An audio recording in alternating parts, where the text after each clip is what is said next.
Welcome to my playroom. And it's time for another episode of Hey Dr. Tay, where you guys submit questions and I answer them. Pretty straightforward. Today's question, I'm an emetophobe too. How do you cope when your children are ill? Got any tips? I'm really worried about passing this phobia on to my daughter. I'm Dr. Taylor and I talk about healthy relationships with food for kids, and I have also mentioned on my Instagram stories that I have emetophobia. And as it turns out, a lot of you guys do too, so let's talk about it. Emetophobia is an intense fear of vomiting, and this is not just your regular, like, I hate throwing up. It's a debilitating fear of vomiting that can cause people to avoid certain foods, avoid social situations. It can impact your daily life, like work or school or travel. It can cause someone to be anxious about or avoid getting pregnant. It can cause panic attacks, and it can aggravate or contribute to other mental health disorders. Emetophobia can affect eating by causing a fear of certain foods. Sometimes people might not eat at all when they're afraid of being sick. Sometimes people have an obsession about food safety or hygiene, a fear of eating around other people or eating in public. It can contribute to ARFID, which is avoidant restrictive food intake disorder. People might compulsively seek out reassurance that a food is safe or isn't going to get them sick,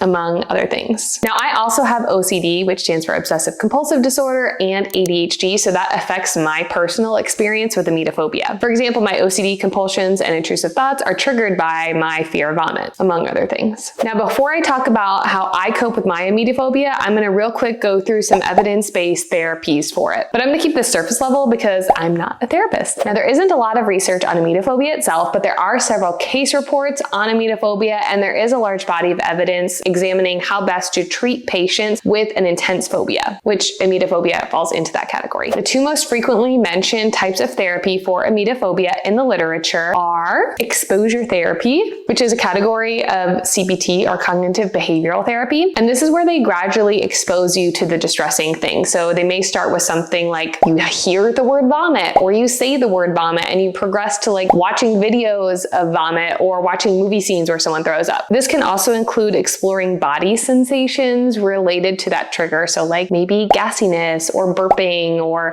spinning around and feeling dizzy, that sort of thing. And the second type of therapy that I want to mention is EMDR, or eye movement desensitization and reprocessing. EMDR is a common treatment for trauma, which is why it may be appropriate for some cases of emetophobia, because some people experience vomiting as traumatic, like in my case. Before we go any further, if this is you, get a therapist. Find one with experience in exposure therapy, emetophobia, or OCD. This is a video about my experience, and it's also a little bit educational, but it is not a substitute for therapy. So how do I cope? Well, it's funny you ask, because I have 2 children out of my 3 that have been diagnosed with a vomiting disorder, which is very challenging. As someone who is intensely afraid of vomit, they have FPIES, which stands for food protein induced enterocolitis syndrome. It's a rare type of food allergy. I have other videos about it. Here's one. Also, my kids went to daycare and they got sick like regular kids, so I didn't really have any choice in the matter of how to cope with it, because my kid threw up and I had to do something about it because I'm their parent, and that was really hard. So here are the 6 things that have helped me the most. Number 1, therapy. Are you surprised? You shouldn't be surprised that I said that.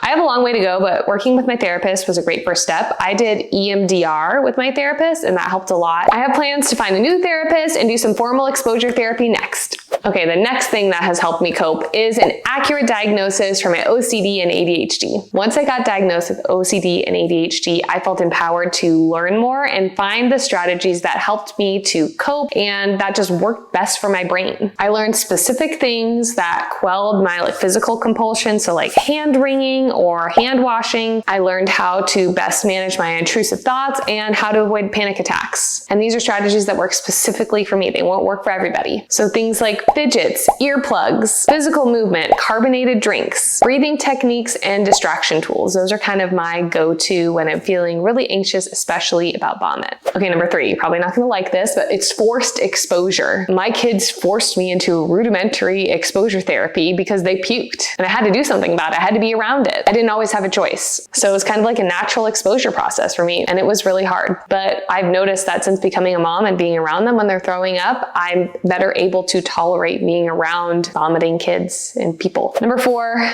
probably the most crucial for me, is a supportive partner. My husband is willing to take point on anything to deal with vomiting or tummy bugs. We each have our roles in our relationship, and that is one that he assumed because I needed it, and I'm really appreciative of him for that. Number 5, medications. I had a really hard time with morning sickness with my 3rd baby. I used to be that person that was like, oh my gosh, I love being pregnant. I miss my belly. After my 3rd baby, nope, I am glad I never am going to be pregnant again because that morning sickness was horrible. My anxiety was so bad, I could barely function beyond just like the basic tasks. My anxiety and OCD was at one of 2 all-time highs in my life during the first early 2nd trimester of my pregnancy with my last baby because of the morning sickness. I told my OB this, and she told me something that I will never forget. She said, you don't have to be miserable, and it's okay to take medications. And I knew that in my brain, but it just felt so good for her to say that to me. We opted for trying some really strong anti-nausea medications before we went for the anti-anxiety medications, and those anti-nausea meds did the trick for me. It was beyond the ginger and the Unisom B6 combo because that did not help. So I was on 2 different anti-nausea medications during my 1st trimester and the beginning of my 2nd trimester during my last pregnancy, and it made a difference. It made a huge difference for me. I also currently get nauseous every month with my menstrual cycle, so my gynecologist has prescribed me some medication for that. So that leads me to the number 6 thing that I've done, or that I found that has been helpful to me, and that is finding a medical provider, a doctor who takes my emetophobia seriously. It's been a game changer. So if you struggle with emetophobia, you're not alone. Here's some resources that I found. I will list them in the caption too. This article from the Child Mind Institute, specifically on emetophobia and a little bit on emetophobia and OCD in kids. Emetophobia.net has lots of resources, including some images that can be used during exposure therapy with your therapist. And a follower sent me this website. It's called NOCD, and it's like a telehealth treatment website for people with OCD. I haven't personally tried it though. So that's it for today's episode of Hey Dr. Tay. Hopefully this was helpful. If you have other things you want to ask me for future episodes of Hey Dr. Tay, you can drop them in the comments below. You can message them to me on Patreon or send me a DM on Instagram. But thank you for watching. Make sure to like and subscribe so the algorithm brings you back here, and stay tuned for more videos on healthy relationships with food for kids, reviews of fun feeding products, foods for kids, and the science of nutrition. Bye.